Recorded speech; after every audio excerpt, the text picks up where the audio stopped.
Hi there, this is Chrissi from Total Fluency. I'm just checking in at the end of my first week of German in 25 weeks. It's been a bit of an interesting week because German turns out to be quite a foreign language to me.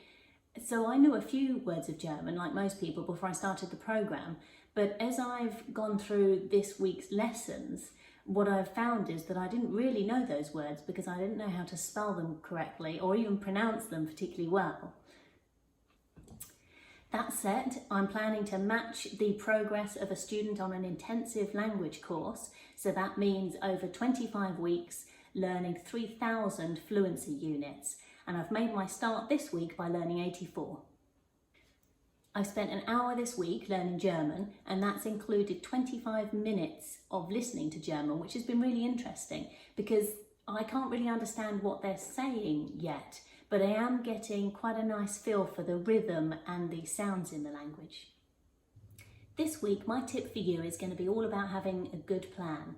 Having the right plan in place for your language learning is really one of your most important tools.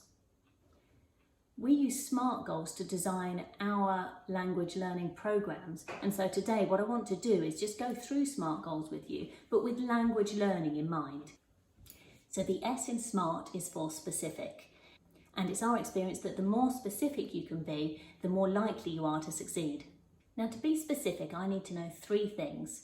Firstly, I need to know how much I'm going to learn. So in this case, to match the performance on those intensive language courses, I'm going to learn 3,000 fluency units. Now, how much time have I got? As with the intensive language programs, I'm going to give myself 25 weeks to complete the program.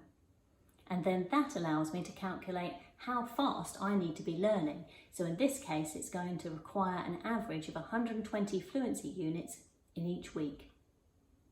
Now, on an intensive language program, students would be attending 25 hours of lessons per week, but I'm going to be giving myself just 5 hours each week. The M in SMART is for measurable, and the idea here is to have an objective measure of success at the end of the program. So at the end of the 25 weeks, I'm going to be taking either a GCSE exam or a B2 level exam. This will demonstrate that my German is either equal to or in excess of the German that would be acquired by a student on an intensive language program. But in addition to that, what I'd like to do is achieve conversational fluency. So I'd like to be able to have this conversation in German, and I'll be using that as my second objective measure. So your measure can be an external measure like an exam, or it can be an internal measure. The trick is to make sure that that measure is objective. The A in SMART is for attainable.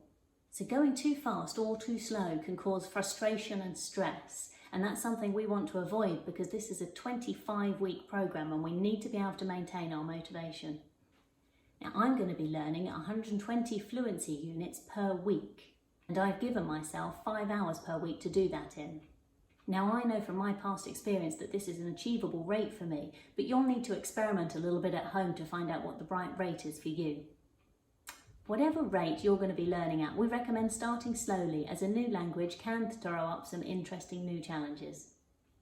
So the R in SMART is for relevant.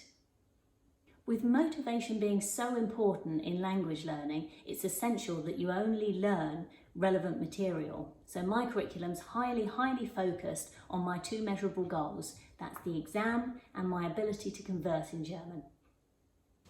And finally, the T in SMART is for tracking. Tracking does two things for us. Firstly, it allows us to check that we're on target for that measurable goal. And then the other thing it does is it allows us to flag up any weak areas as early as possible so that these can be addressed as part of the program instead of in a rush at the end.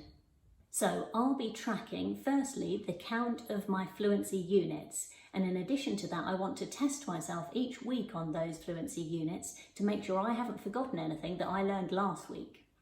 I'm going to be tracking my reading speed and comprehension and my listening speed and comprehension, and then I'll be tracking my speaking and writing skills.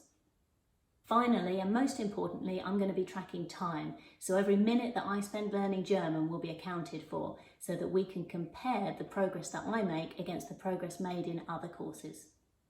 Visit our website to sign up for weekly emails on the German in 25 Weeks program. This week's email will include how to build your own SMART plan. See you next week.